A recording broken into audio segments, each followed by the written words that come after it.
whatever else it is that we're spending much of our time doing these days. So anyway, let me introduce myself.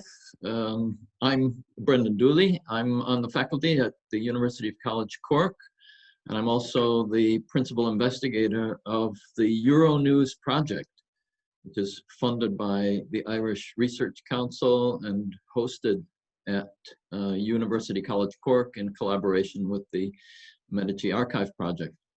So welcome to this second edition of our Conversazioni, which we're holding about once a month these days to engage with some of our favorite people and favorite ideas.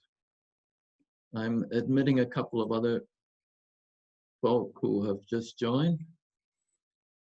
And just let me say a word about our project before we launch into the material for today. Euronews is analyzing the sources of early news, especially in the form of the thousands of weekly or bi-weekly handwritten newsletters that circulated throughout Europe from the 15th to the 18th century. And one of the largest collections exists in the State Archive in Florence, which is the base of our program, which we have a base in Florence and in Cork. And they're located in the papers left by the Medici family during the time of the Grand Dukes. Now, the Euronews project is not only about early news, but it's also about early modern culture in general, where news takes place, and also the transmission of news in general, which is an extremely important topic these days. So our gaze obviously widens to comprise many forms of interaction, and hence this series. All current members of the project, in fact, I see are here. So there's Davide Boerio, Sara Mansutti, there is Walter Kreuze, and there is Lorenzo Allori. There's also the director of the Medici Archive Project, Alessio. Hello, Alessio. And many friends and colleagues. I just saw Jeff Jarvis from NYU on our list of presences. So we have a representation of both sides of the Atlantic. Today our guest is Andrea Di Carlo, who is in the last stages of his PhD research in philosophy at University College Cork. His main interests are ideas of suspicion in the early modern age, especially the works and reception of Machiavelli and French philosophy, especially Michel Foucault and Michel de Montaigne. He likes the Michels, apparently. His article, co-authored with Miranda Corcoran, is called The Devil's Territories, Nature, the Sublime, and Witchcraft in the Puritan Imagination. Fictional worlds and the moral imagination is, it's coming from it's forthcoming from Palgrave. Also, the article also has articles called The Self-Analyst and the Doctor, Montaigne and Brown in Dialogue. And another one called The Birth of the Essay, Montaigne and Descartes, which is forthcoming from the publisher Epoch, or the journal Epoch, I guess, in 2020. What could be possibly more relevant than all of this to the history of news? You may be asking. But today's theme, apart from the provocative, very provocative title, relates to conversations that we've been having about news and its opposites, i.e. disinformation, secrecy, in the context of a number of initiatives that we've been doing in the Euronews project, as well as about news as an agent of various actors in society. I think as we proceed in our discussions today, and as you will have gathered from the suggested reading by Foucault, it will seem very much that media are an aspect of governmentality, which is a wonderful word that I've never used before. In fact, I've just pronounced it for the first time out loud, and it sounds wonderful. In fact, we'll be talking a bit about governmentality, I think, today. And I think from now on, from this particular reading and also from our session today, I'm going to be using it almost constantly for a short time and see how it goes. But I don't want to steal any other moments from Andreas's presentation on "You Are Fake News, a Foucauldian defense of Machiavelli." So thanking you for being with us, Andrea. The floor is yours. Thank you so much, Brandon. Clap, clap, clap. Oh, I should say something about participation before we launch into your presentation, or while you're getting ready to launch into that. And that is, make sure you keep your microphones off, the usual instructions, unless you are speaking. And also when we come to the conversation portion, please use your hand-raising gadget, which you'll find on your screen. So that's enough from me for the moment. Yeah. Thank you so much, Brandon, and thank you everybody for attending this talk. So this talk is organized as follows. I'll be saying something about my research, then I'll talk about why Foucault has tried to defend Machiavelli, and why Machiavelli has to be defended during the early modern age from the fake news that has been circulating about him. And yeah, so a few notes about me. I am, as Brandon was saying, I am a PhD student in University College Cork in the Department of Philosophy. In my PhD thesis, I'm trying to reinterpret Machiavelli as a master of suspicion. The phrase master of suspicion was introduced by the French philosopher Paul Ricoeur in his book about Freud. And what is important about masters of suspicion? A master of suspicion, as Ricoeur says in his essay, are about trying to find more freedom, trying to find their own space to put forward new ways whereby knowledge can be redefined. And what I'm trying to show in my thesis is that Machiavelli can be considered a master of suspicion, because what he tried to do in his thinking is to put forward in a new way to interpret politics.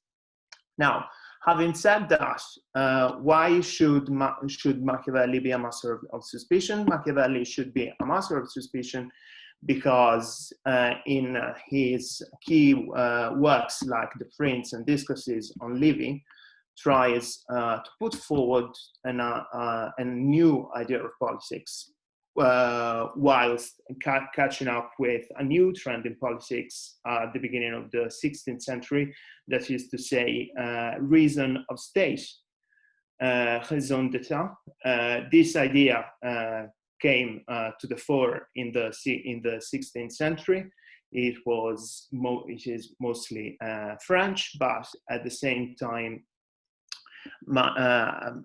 Machiavelli significantly contributed to it by showing a new way to do politics. What Machiavelli was trying to do is to liberate politics by showing that a reason of state can actually be applied to politics, and by using reason of state, Machiavelli was trying to show that politics is not morally derived, it's not morally driven, but it can also have a more practical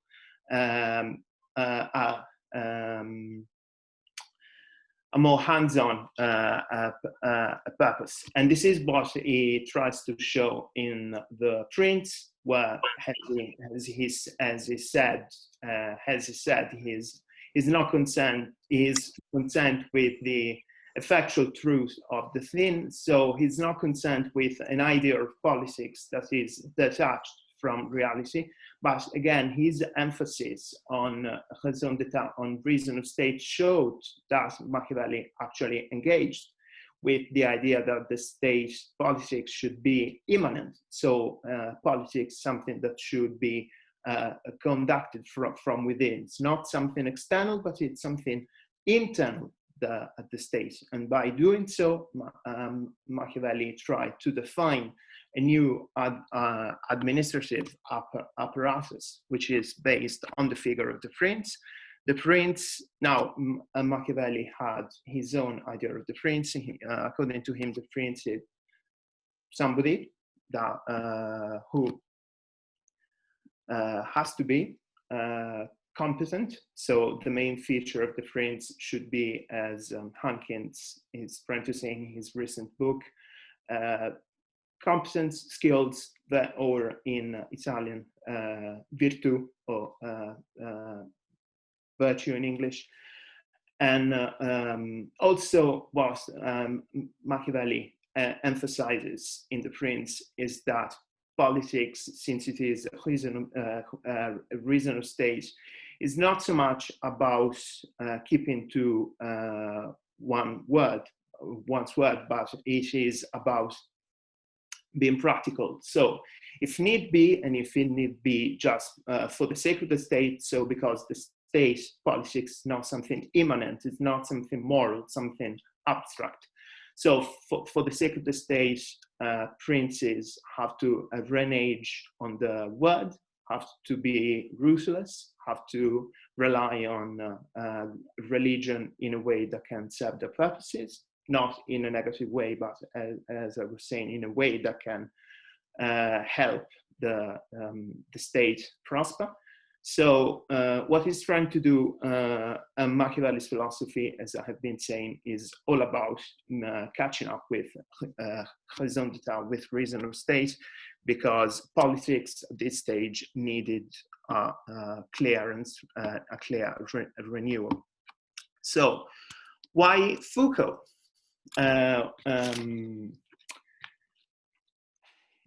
One of the key courses delivered by Foucault in the Collège de France is security, territory, and population.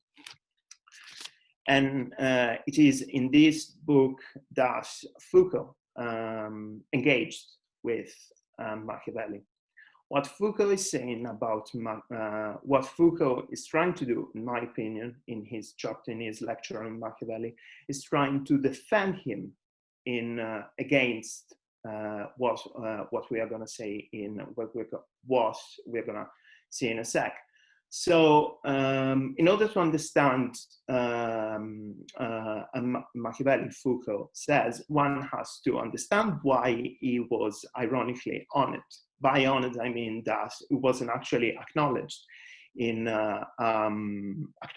but in a positive way, but actually Machiavelli was reviled, slandered, vilified by many commentators of the 16th century and then onto the 17th century. Some of them, all these commentators opposed the idea of reason of state, opposed the idea that politics had to be something practical, basically, but they wanted to cling onto the idea of politics being something not necessarily morally driven, but at the same time something that has to be freed from rules or questionable ways of achieving one's purpose. So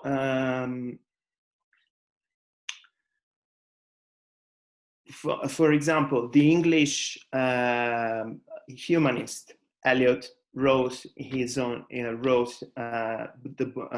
book called "The Book of the Governor," where he basically made the case for the education of the prince to be moral. So the prince should not be immoral, should not be, or anyway, something that should profit from specific situation. Christopher Marlowe, the playwright, in his play The Jew of Malta, has the prologue of the play delivered by a certain Machiavelli.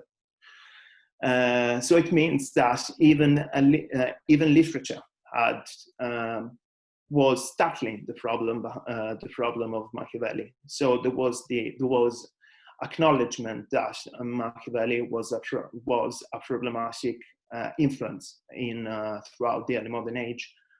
Then we have the French Huguenot jurist Innocent Gentillet, who actually is arguing against Machiavelli because France at that stage was being embroiled in a religious war, the Huguenots against the Roman Catholic Church. So what Gentillet is saying is, no, we cannot have a prince or a leader whose main political idea is one of dishonesty, of treachery. And then in the 17th century, Machiavelli was much more vilified for the same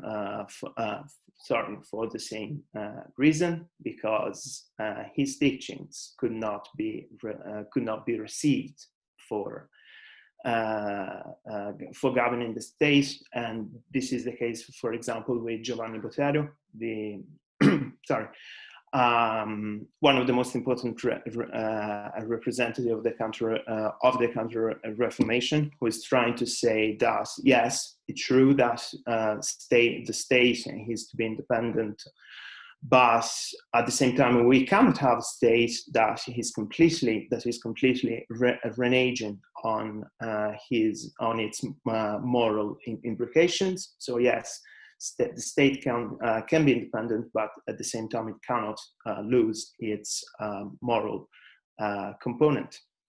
So as you can see, what Foucault is listing a whole slate of documents, of works, of people who actually engaged with Machiavelli.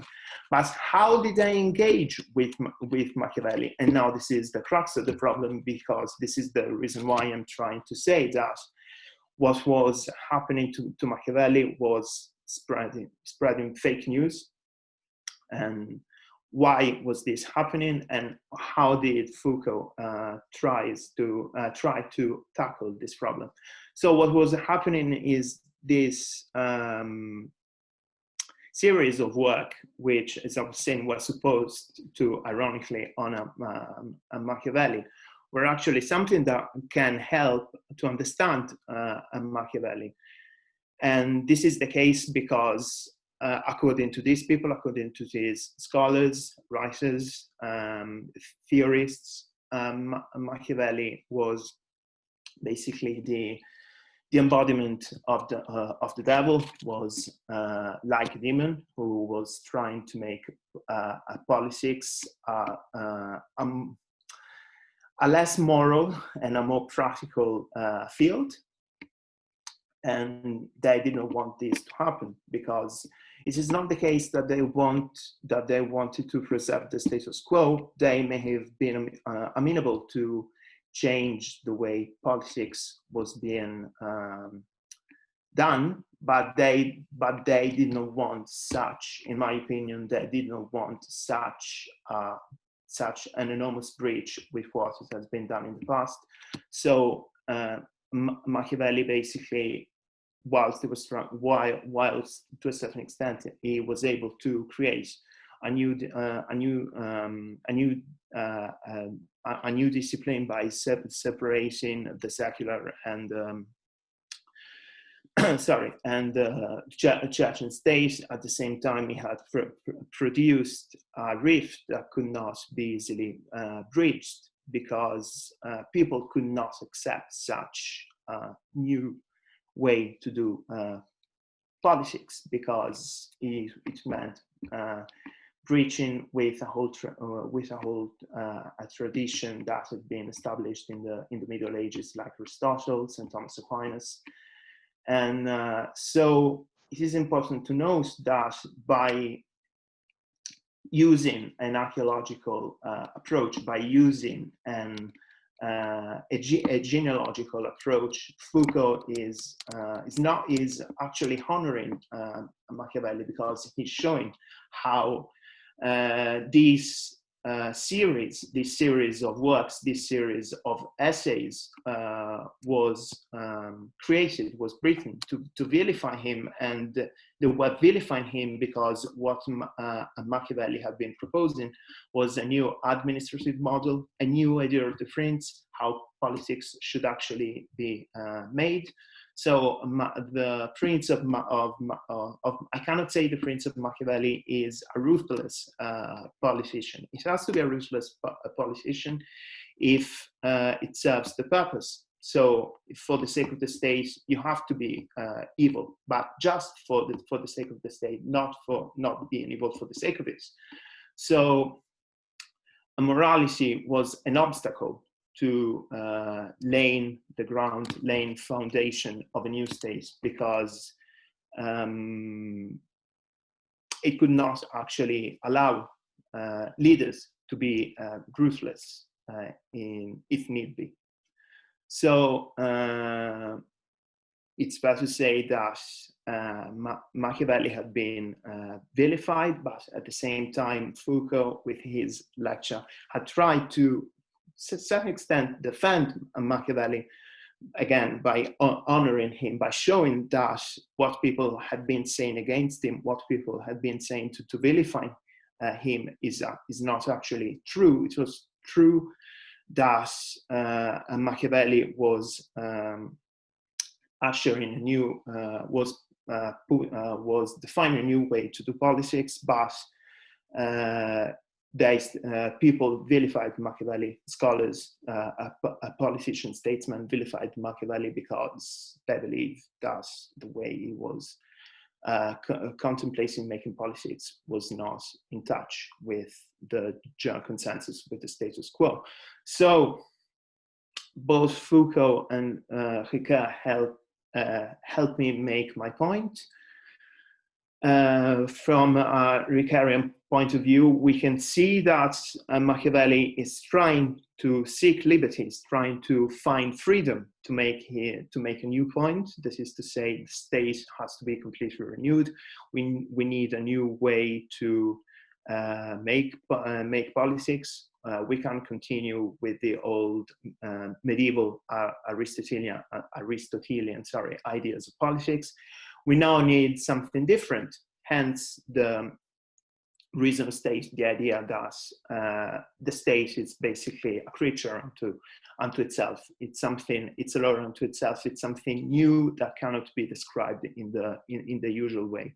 And at the same time, by proving, by showing how Machiavelli had been vilified during the early modern age, by showing how many statesmen, many commentators had engaged with him in a negative way, was trying to show that Foucault, actually in his course, is defending Machiavelli because through an archaeological examination, through an archaeological reassessment of what Machiavelli wrote, indeed, it can be clearly seen that the backlash was due to his new ideas about politics. Thank you for your attention, and I hope you enjoyed this talk. Well, thank you very much for that. Maybe you can unshare the screen so we can see each other a little better. And thank you, as I said, for this illuminating, elucidation of the Foucauldian work, and for these comments about Machiavelli. Maybe Machiavelli ought to be brought back, or maybe there should be more enthusiasm, but maybe there already is. Maybe he's already been brought back since quite a long time. But let me just say that as we continue our conversation in the various areas where this material lies, let me mention that we are recording, so the file will eventually go on our webpage. So if you don't want to be heard asking your question, you can ask in our chat. So anything goes. Let's put it that way. I'm fine. Okay. Yeah. Right. And that was also directed to the others in the group. Okay. So the way I see it as the afternoon proceeds, it seems to me that we're looking at three basic areas. Obviously, Foucault, Machiavelli. In the case of Foucault, the work and this, the whole work and the various classics of Foucauldian studies of words and things, discipline and punished, history of madness, and so on, are in some ways relevant because of the theme of what I consider to be the third major area that we'll be examining, which is the area of governmentality, a huge theme here. And there's a wonderful definition of governmentality actually on page 144 of our reading. And let me just refer to the first few words of this to get people in the mood, let's put it that way, of what and how Foucault is arguing. So he says on this one, page 144, first, by governmentality, what a wonderful word. It has mentality in it. That's what I like about it. I understand the ensemble formed by institutions, procedures, analyses, and reflections, calculations, and tactics that allow the exercise of this very specific, albeit very complex power that has the population as its target, political economy as its major form of knowledge, and apparatuses of security as its essential technical instrument. Magnificent. In fact, we'll be dissecting some of these statements of Machiavelli, there's an interesting slip of Foucault as the afternoon proceeds. There's, in my mind, there are also three basic questions that we could be thinking about. The first one, obviously, is what is the state? For Machiavelli and also his opponents, his so-called opponents. Incidentally, on the side of opponents, I always have the impression that the people in the centuries after Machiavelli, and certainly after the work was put on the index, an aspect that we're going to talk about more in detail in a bit,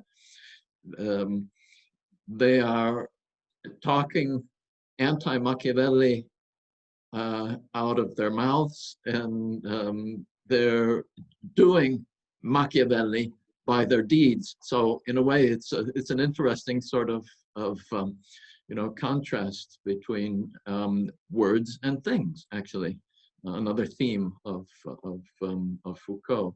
So, what is the state? Important theme. Another one is, how does power work in society?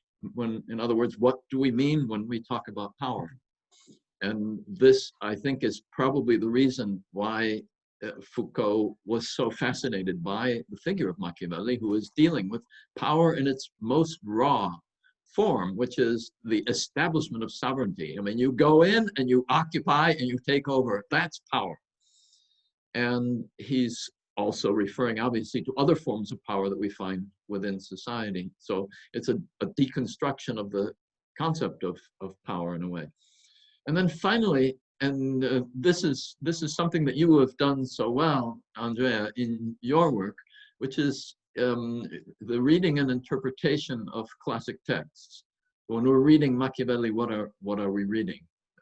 So there is a Machiavelli that we are creating, and obviously there's also a Machiavelli that did or may have existed at some point in the past. And this one aspect I found also very curious, because here again, here's what Foucault says. He says, how does this literature, this is the literature that you're talking about, right? The people who are the so-called opponents of Machiavelli, the sort of anti-Machiavellians, right? He's the devil and all that. And so he said, here's what Foucault says. He says, how does this literature characterize this more or less reconstructed prince against whom one struggles, or against whom one wants to say something else? And then he puts in parentheses, now get this, obviously I am not raising the question of in what respects or to what extent this prince really does resemble Machiavelli's prince. So, he's actually not talking about Machiavelli as Machiavelli, Machiavelli qua Machiavelli. He's talking about a construction. So here again, in a way, we have to deconstruct not only Machiavelli to get to the root of what Machiavelli's discourse really is, but we're also having to read between the lines, I think, quite a lot of Michel Foucault. For a moment, that's, incidentally, I found it fascinating that on page 128 of this particular translation, the name Machiavelli is misspelled. And I'm wondering if that was intended by the editors as sort of a kind of game with the reader, because of course the question is what and who is Machiavelli. So in any case, that's where I'm going to stop at this point. I have a number of other questions, but what I'd like to do is to, having introduced some of the conversation aspects of this afternoon. By the way, I should point out that we're going to attempt to be quite punctual. So whatever we're saying, we're going to stop at 6. Okay, so our formal proceedings end at 6. So that's the goal.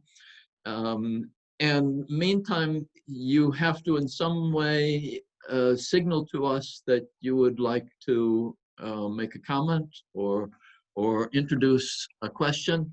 And the way to do that is by raising your hand, okay? And you all know how to raise your hand. And if you don't,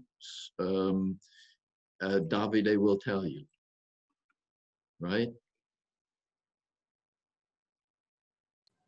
Yes. So, well, actually, I don't know how to raise the hands, but if so I got that wrong. Okay. Yeah. If there are questions, you can put down your name in the chat, and I will actually introduce the question. Actually, you can ask question by yourself, because the idea of a conversation is to have a conversation. Yes, So, indeed. So, I mean, if all else fails, just unmute and give a shout.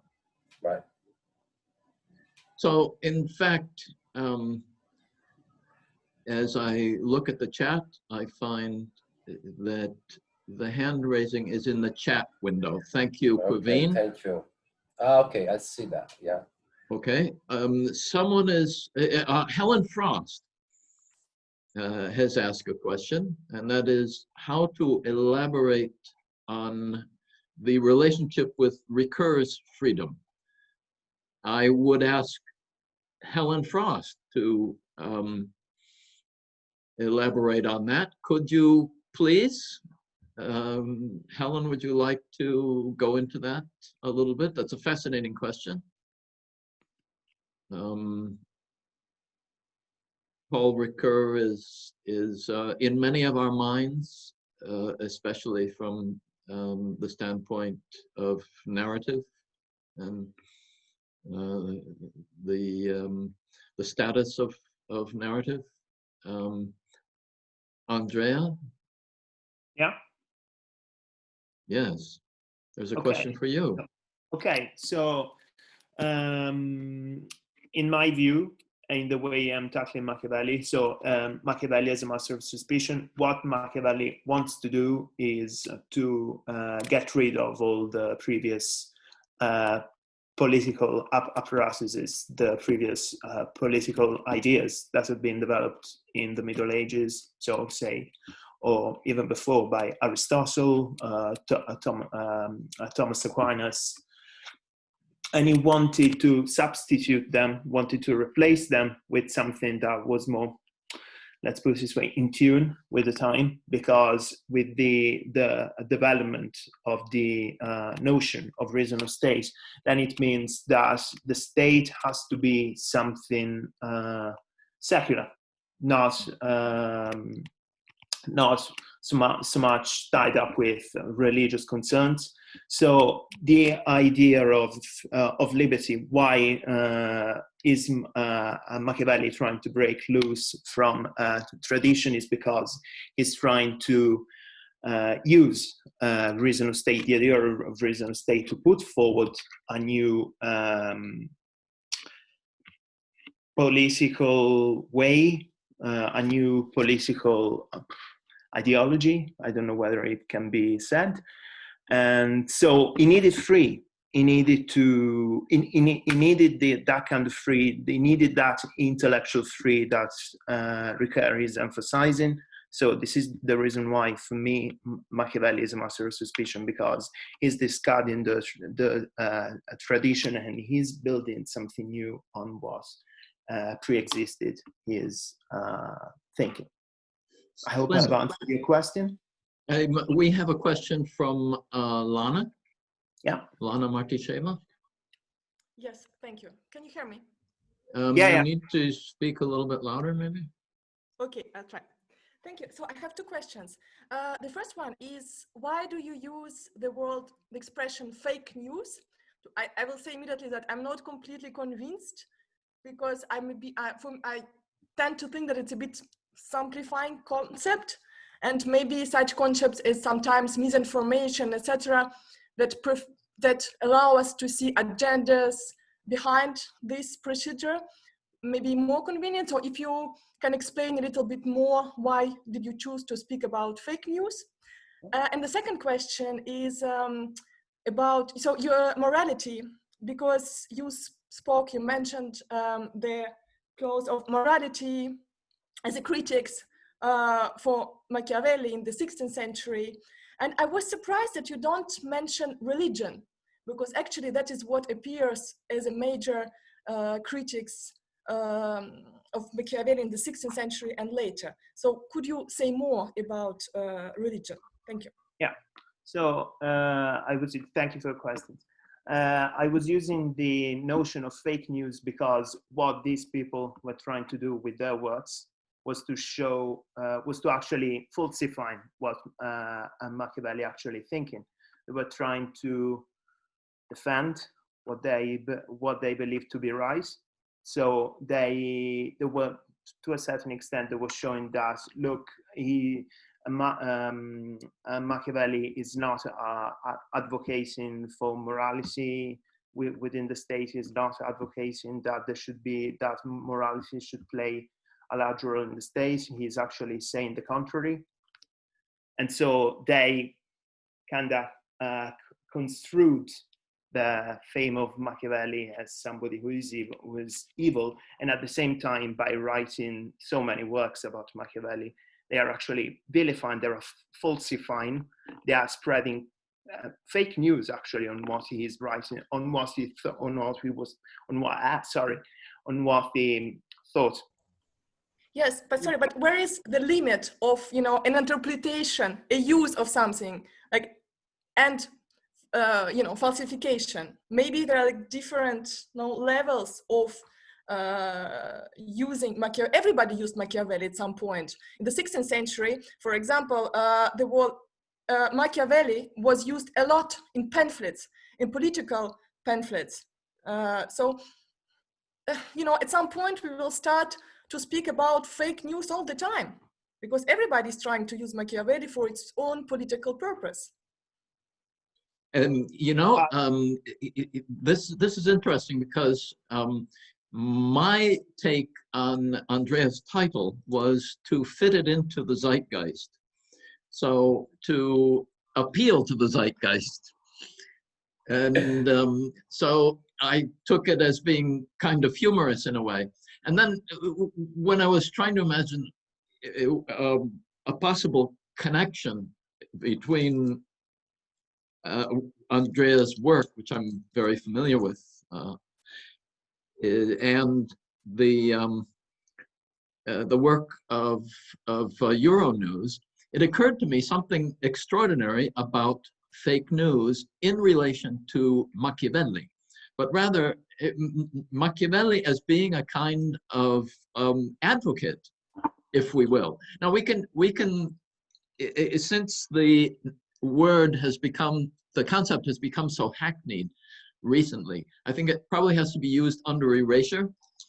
And so we imagine that when we actually pronounce the word, we have to cross it out, or else find some way around. So we call it F period, N period. Otherwise, we just get a sort of, we just get too tied into the sort of quotidian tumult that we're all inevitably experiencing in the news world. But I wanted to read a passage from The Prince, actually, in chapter 18, which is all about propaganda. So you will remember this from your reading, but just to throw it into the mix here at this point where suddenly the word news has popped up, and thank you, thank you, Lana, for bringing it up. But here's you will all remember what he says. He says, "Everybody sees what you appear to be. Few make out what you really are." I mean, that is the essence of dissimulation. That's the whole point. And these few do not dare to oppose the opinion of the many. I mean, if you think about that, that is precisely the way political movements are seen to function. Who have, and these few do not dare to oppose the opinion of the many, who have the majesty of the state to confirm their view. In the actions of all, and when you think of certain political movements, and I'm not going to mention any of them, that create a sort of desire to play along, and there's a sense of embarrassment if you don't play along. In the actions of all men, and especially those of princes, where there is no court to which to appeal, people think of the outcome. A prince needs only to conquer and to maintain his position. That means he has used the means he has used will always be judged honorable and will be praised by everybody, because the crowd is always caught by appearance and by the outcome of events. And the crowd is all there is in the world. There's no place for the few when the many have room enough. I think that's just amazing when you think about sort of contemporary political events. Now, obviously, let's say the kind of propaganda that news was to become later in the century was not yet in place in Machiavelli's own time. According to some readings, the first real propaganda occurs in the Protestant Reformation, and also in the debates between the one side and the other in the religious controversies, is where the real sort of, kind of machines of creating new knowledge and so on in regard to contemporary events really gets going in a big way. Certainly by the end of the 16th century and the early part of the 17th century, news is almost as much in a love-hate relationship with states as Machiavelli is. So on the one hand, you hate it because so much of it is bad news, and especially maybe fake. And on the other hand, you love it when it's good news. So there's an instrumentality in the use of news. And this for me, it reminds me of the notion of governmentality. And so what made me think about the relation between Machiavellian news is how news itself arising within society, in other words, within these areas of power that Foucault likes to refer to, that are, let's say, part of the multiple complex of power that he's trying to describe, in the sense that there are many centers of power. This is a diffused power. This is, in a way, there is in this lecture a kind of a soupçon of the sense of diffused power, where he's saying the power is in the family, the power is in the society, the power is in the institutions, the power is also, it's not just top down as in the sovereign model, it's also bottom up. So it's diffused power, as he will say also in the lectures on power. But what this made me think was that, so the production of news obviously is a product of a kind of power within society, and it's not always the top-down kind. So there can be a propaganda agency that's related to the state. So for instance, you had the Gazette de France, you had the London Gazette in the Restoration period. On the other hand, there are dozens of outlets for another power of news, and that in fact happens to be the main subject of the Euronews project, where we're attempting to analyze and catalog and discuss the handwritten newsletters which circulate around and are a kind of fifth column, if you will, of reference to things that are going on and giving different opinions. And I see another hand up, and that is but I have to ask Andrea if you have since he's our special guest here, and took the pains to present this wonderful presentation. Do you have a particular comment at this stage, or do we go straight to Davide's question? Just one thing to say. Pettigrew, in one of his books, says that the Reformation was actually the main mass media event during the early modern age.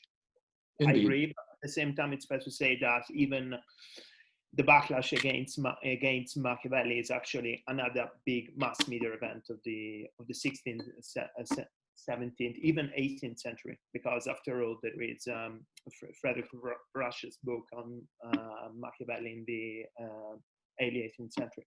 So, right. Okay, right. Yeah. Fair enough. I had another question about religion. If you So I think that, so could you please ask your question about religion again? Sorry. I think you're going to have to fit religion in there somewhere. I think that's the point, right? Yes, because when you speak about morality, the main problem with Machiavelli in the 16th century, it's not immorality. It's because it doesn't fit well in this world where politics is guided. It's supposed to be guided by God and to imitate, etc. So I think maybe you should, mention more religion when you speak about and if by using another very famous term popularized by Foucault, biopower and biopolitics. I think religion falls into this category because it was supposed to stick by either of the two main Christian confessions at that time. So basically either Roman Catholic or Protestant. And I believe that the way Machiavelli uses religion is instrumental to the way he deals with politics, because religion for Machiavelli is to a certain extent a way to entrap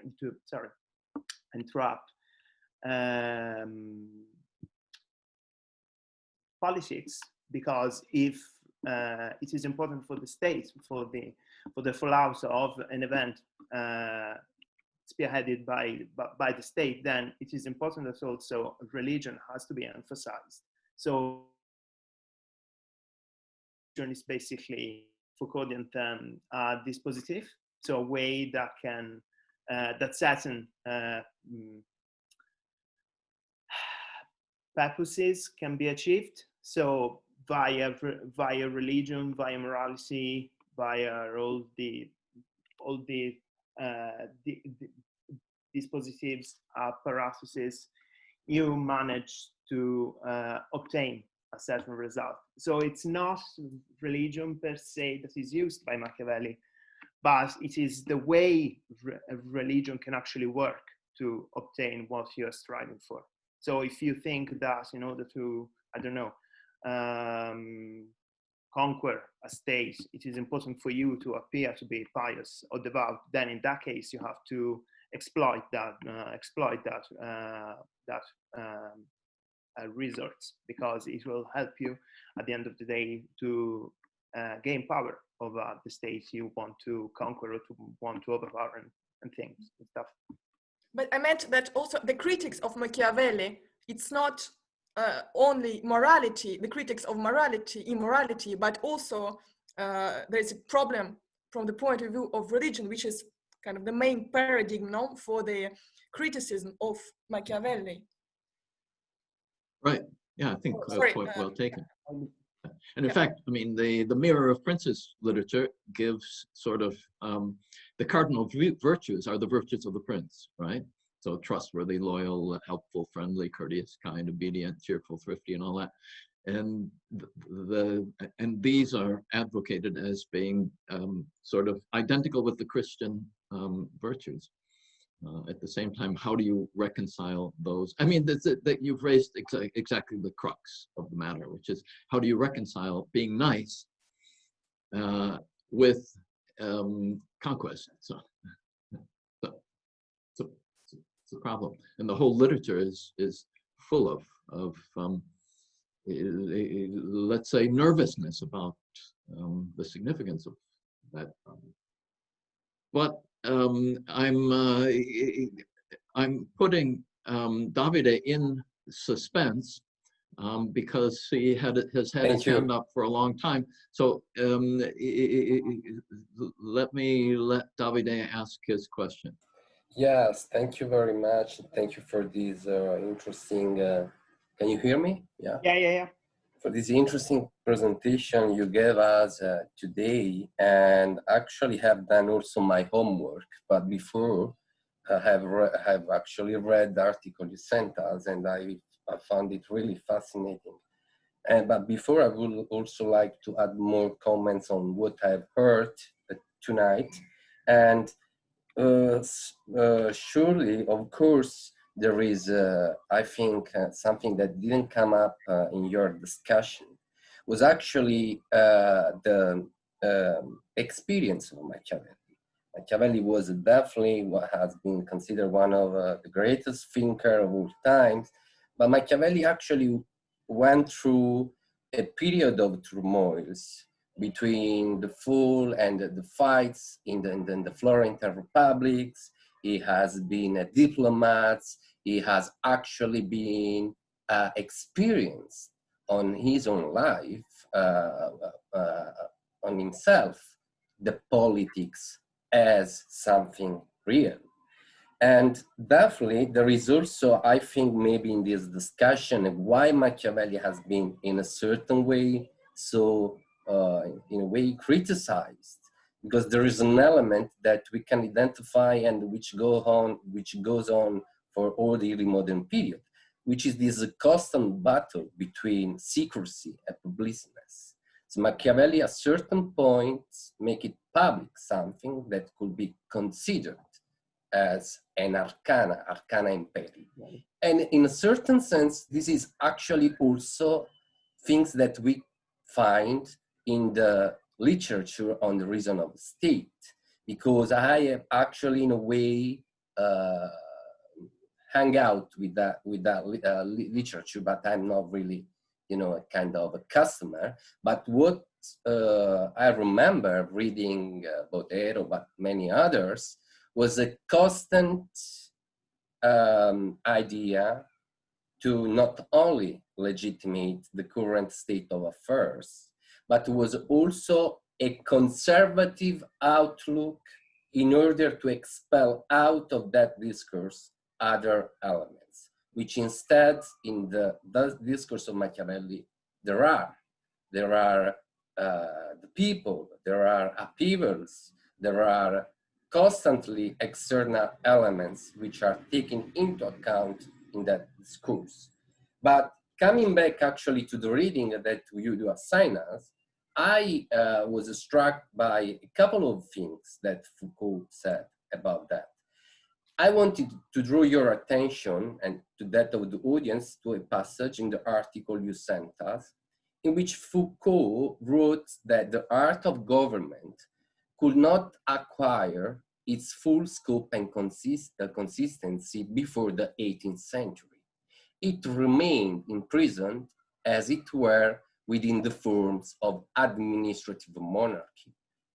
According to Foucault, this art of government was blocked for historical reasons, which he identifies in the major crises of the 70th centuries, in particular the 30 Years' War, the upheavals of the in the middle of the century, and the financial crisis at the end. Then Foucault adds that there were also institutional and mental structure which would have prevented the unfolding of this process of all of its guides, in all of its guises. And now this claim seems to me to be underpinned by a certain intellectual approach which see the unfolding of the modernization process only in the 18th century, cutting off completely an important element which in my opinion could be understood as continuity, intended as an ongoing battle between old and new forces. For those who are familiar with the reality of the archive, like myself and early modern historian, such claim might sound a bit peremptory, while the documents and archival practice show a continuous effort by the power to cope and to organize the daily experience and reality of the time. I'd like to ask you if you have considered that the organized principle of a theory somehow are disproved by the hard facts. In other words, my questions regards the relationship between theory and practice, and how do you cope with this contradiction in your work?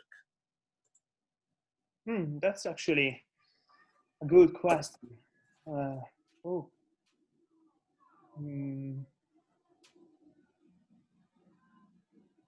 Okay, I have to, can I actually ask you to repeat your question again? Yeah, actually, I think an aspect of this is that much has happened since Foucault's writing. Yes, and a lot of this has been, let's say, the archival work that Davide is referring to. So we do have a better sense of administrative history than we did in those. Yeah, I mean, in my opinion, the clear cut of Foucault that in the 18th century, there is this idea of the art of government. I don't find that in the archive. Because when you go to the archive, you see that we could call it an administrative monarchy, but you see that there is a tension of the power to actually produce new form of knowledge. Okay, because a new form of knowledge which are not only traditional knowledge, but up and also this effort, it's going from the Cosimo I until, and especially we are studying the archive of the Medici dynasty, which actually is what happened after Machiavelli. And also, you know, this idea of Renaissance, all the idea of Renaissance in a certain sense is a way to cope with the news, with the information, which sure in the 18th century, they became another thing. They became data, more or less. I don't think that they will become data in the 18th century. I think that will be much later. But in a certain sense, at the 18th century, we can see that. My point is what I see and what I can experience by the archival research is that these things happened also before. At some time, thinkers and theorists, they assume things, but which don't actually are proved then by actual data in the archival work or whatever, right? So it's a great idea, but maybe can be also, you know, it gives us something to do as historians. Yeah, I mean, I had a question. I mean, Walter has his hand up, and I wanted to ask before I go to Walter.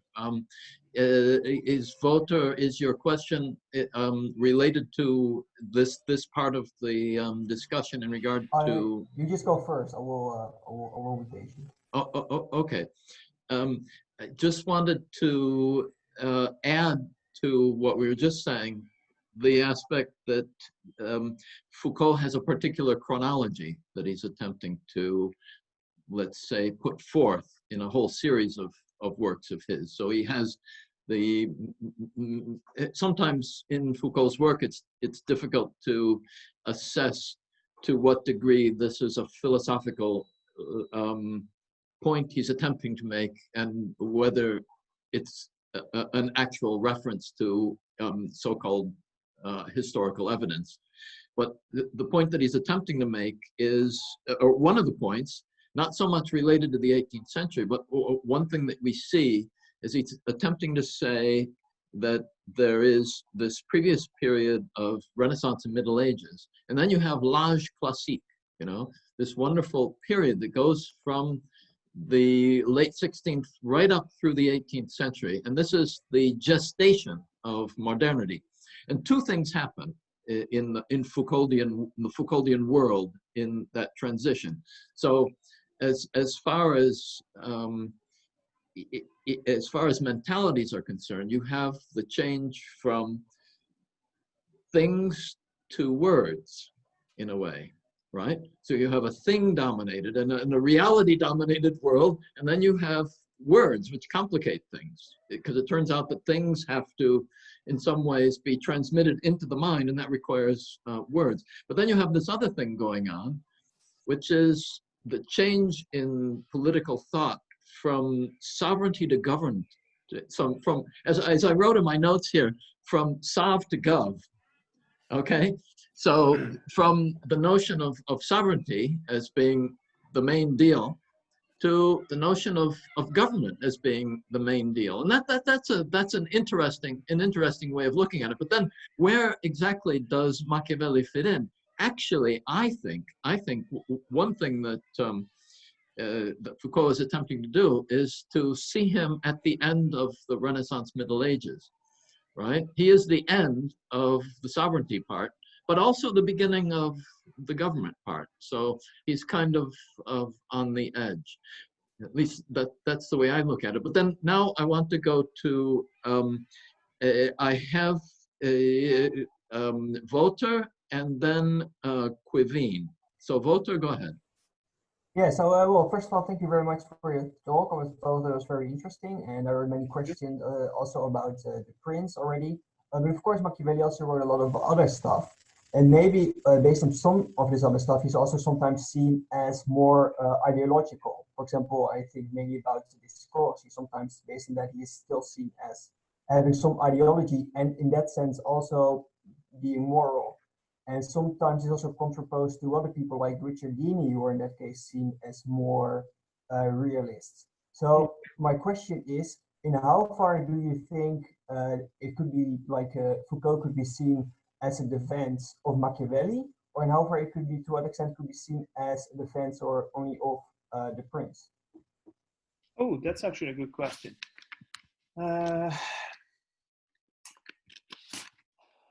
I think that, at least this is my point of view, and actually, thanks for your question. I think that Foucault is the defender of Machiavelli, because what he's trying to say is that, look, that's the whole spate of things that have been written on Machiavelli. It's usually against him by portraying him as a devil, whatever. But what he's trying to do is he's saying, look, okay, what he devised from a political point of view was not okay for many people, but at least he was in touch with his own world. He had understood that politics had to be more secular, had to stop being tied up with, bound up with religious ideas. So this is the reason why Machiavelli in the 18th chapter of the Prince especially focused himself on how the Prince should not keep to his word. So basically, if it is the case, then the Prince should renege on what they may have promised. This is the reason why, I think this is the reason why this shows that Machiavelli is actually trying to do something else. At the same time, this is what Foucault is trying to say. Look, okay, fine, you may not like it, but he actually did, and I think he was able to make this point quite convincingly, because basically everybody after him wrote against him just to show, he's amoral, he's a demon, he is whatever, any form of insult. So this is I think that he's a defender of Machiavelli himself, because he's saying, look, stop. This is what he said. You may not like him, but right. He was in touch with his time. You're not. Now, I just want to maybe switch the direction a little bit over to the question of news, and we have back to the question of news, and we have there's a question in the chat from Quivine de Velas, who's asking, does the overt relationship between some news propaganda outlets becoming less efficient as the relationship is denied and the propaganda seeks to become a neutral truth? Did this also apply during the early modern period? Yeah. Wow. Yeah. Good question. Yeah, indeed. I think it did. Yeah. Yeah, I think. Yes. To answer but I think the answer is yes, Quivine. I think, to be honest, I think that during the early modern age, I think news started to be more biased, because there was so much stuff going on during the early modern age that this way or another, politics had to take its own stance. So you may be in favor against Luther, you may be in favor of against Calvin, you may be in favor against Machiavelli, you may be in favor of against Elizabeth I, James I. You may enjoy, you may not enjoy the way Charles I in the UK was, in England, was ruling the country by mixing, let's say, a Protestant and a Roman Catholic policy. So it's fair to say that the way I construed the whole thing, yes, they had to be more biased, because there were too many things happening, and they had to say, look, we stand that this is our stance in this, we agree with this, we disagree with this. So yeah, I believe that it started to be more biased, or anyway, they were more influenced. Well, if I may say things, maybe we should also depends what we are looking for, because if we are talking about political controversy pamphlets, maybe that's true. But if you are looking news as information, I'm not sure about that, because depends of the function of the media and also of the function at the public which is addressed. So there are many different answers to these questions, in my opinion. But definitely, I mean, there is also, this function is quite present, even though the terms propaganda just start with the propaganda fide in 1626. So, we need to be really aware of the term we use, especially to describe past phenomena, in my opinion. That's it, just to add it. And we have on the same, along the same lines, we have a question from Ali Pasha Ghaffari on how do you see the biased approach taken by many media in U.S. politics? we should ask that to Shudson. That's right. But I mean, this question speaks to an aspect that Davide and other people in the history of news area are very aware of, which is the French truth is not the same as the English truth. So what the French papers are portraying as their truth is reported quite differently in papers from other places, even factually. So one says it was 2 regiments, another says it was 3 people, and that sort of thing is rife. So it's a very good question about how propaganda becomes neutral truth. That I think that's the key. And it's a question of what is the relation of those news outlets to their publics. So thank you for that, Ali Pasha.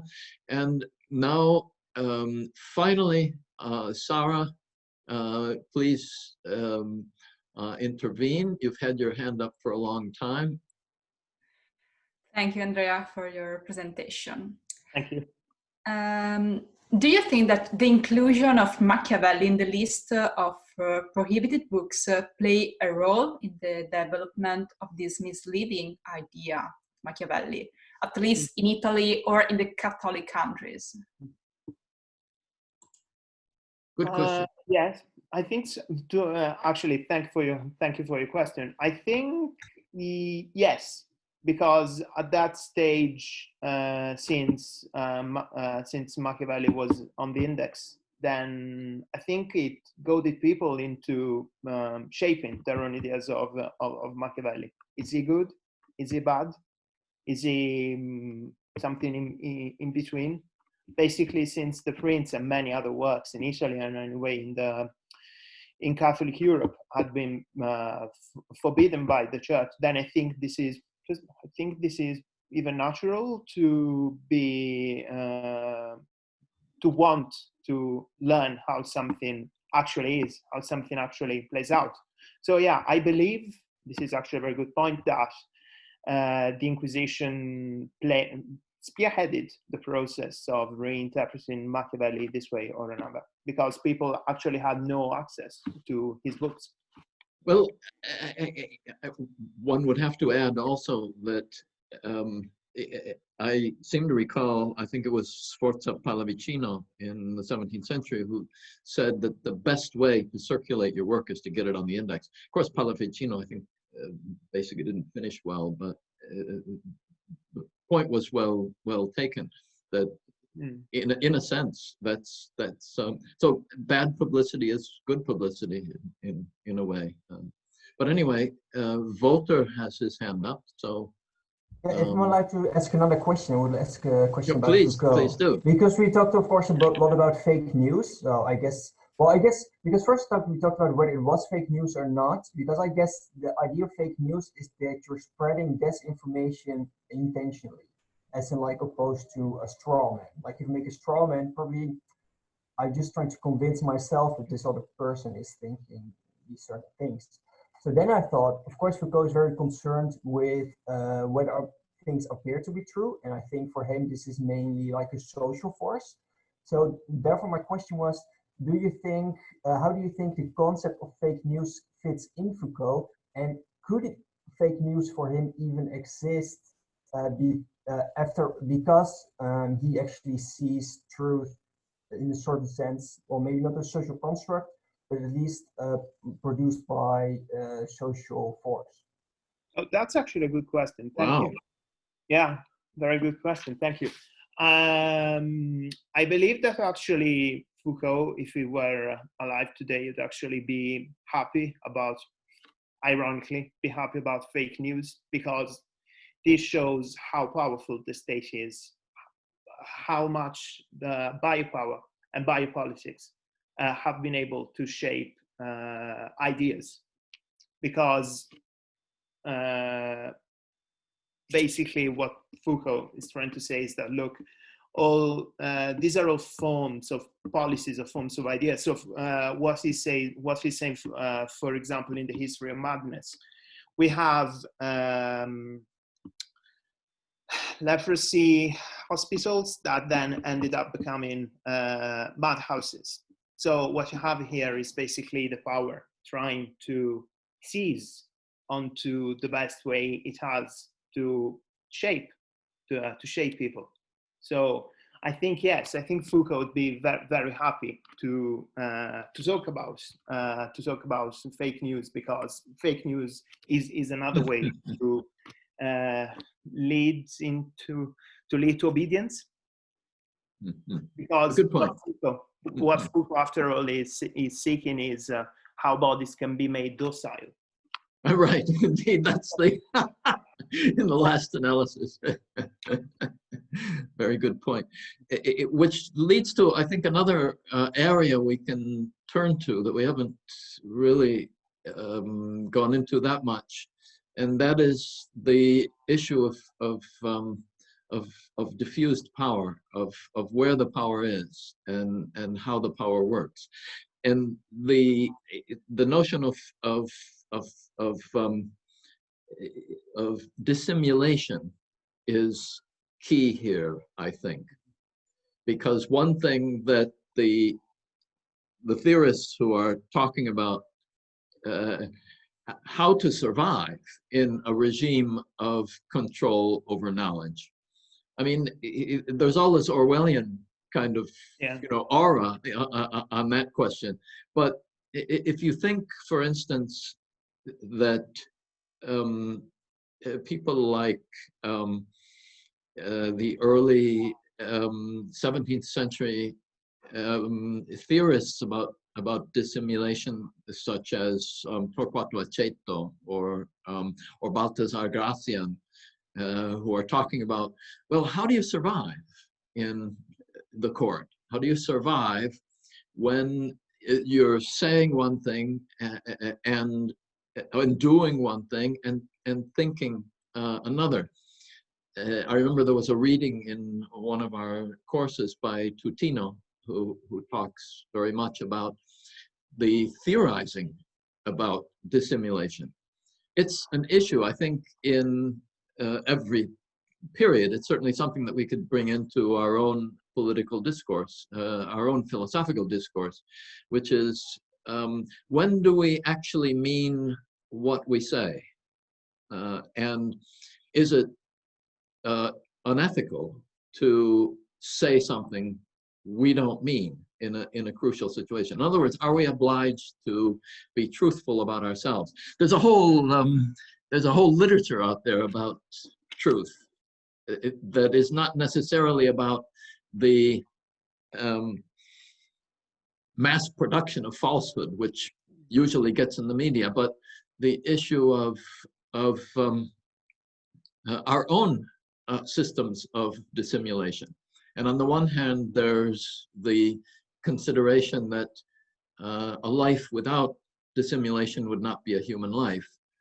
And on the other hand, there are occasions when it's, well, not only sinful, but if that's what you believe, but can be felonious to dissimulate. So, for instance, if you are under oath and you say you didn't see the crime, much less commit it, then that is not only illegal, it's terrible, and it disturbs society.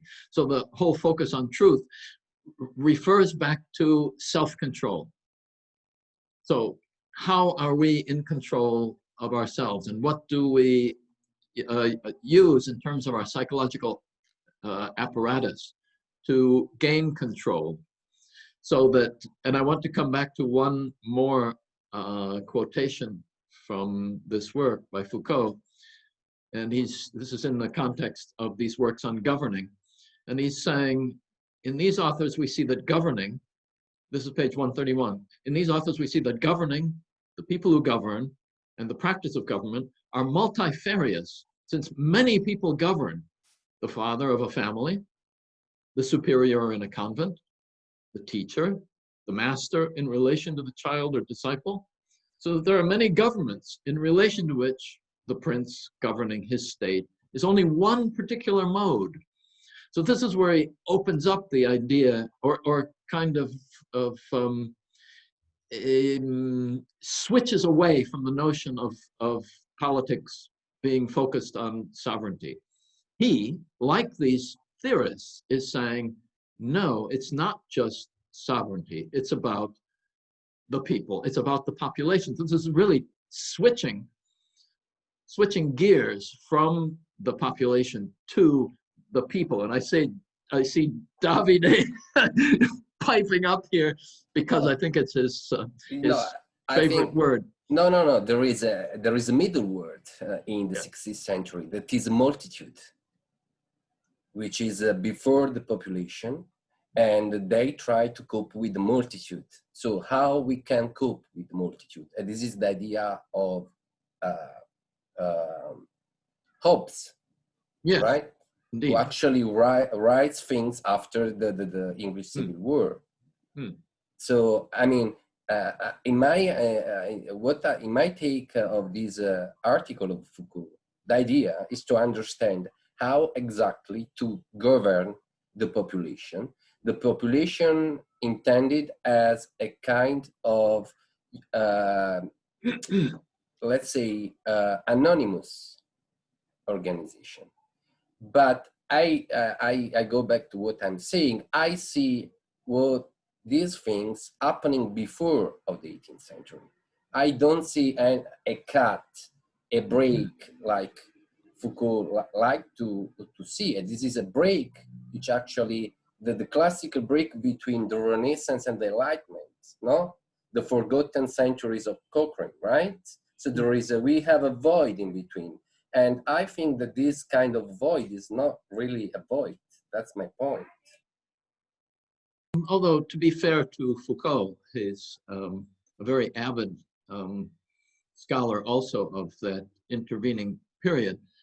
But I wanted to draw attention back to this aspect of government within the population and within the society, because there's one point that he doesn't give so much huge emphasis to, where he says that the multifarious, many people govern the father of a family, but also, and if we think, for instance, in the case of Michel de Montaigne, who comes up now and then in this work, Michel de Montaigne is all about the government of the South.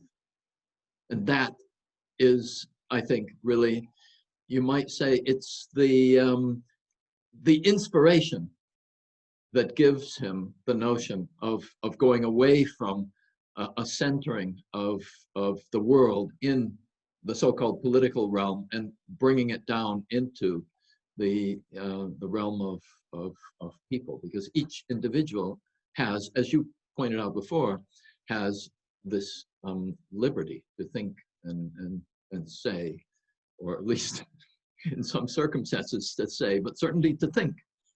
Thought is free. And I think at this point, alas, we are coming to the end of today's time, and we promise to be punctual. So that I want to thank everyone for their intervention and for listening, and ask as many of you as can to follow us on our Euronews Project Twitter feed, as well as having a look at our Euronews Project .org website. And let me just mention that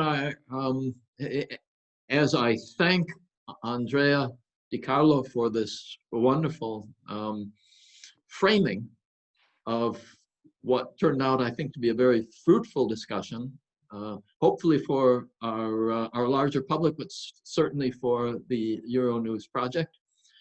Let me just mention that we do hope to see as many of you as possible at our next appointment, which is on the 10th of December. And there, Alvaro Casillas Perez who is a research fellow at the Center, the Centro Europeo para la Difusión de las Ciencias Sociales in Alcalá, who will be talking about spying through digital eyes. And this is in regard to a text editing initiative markup proposal to analyze secret information in the Habsburg Ottoman Mediterranean context. So once again, thank you all very much and have a wonderful evening. You too. Thank you. Thank you. Bye. Thanks Thank everyone. you. Bye. Bye. Bye.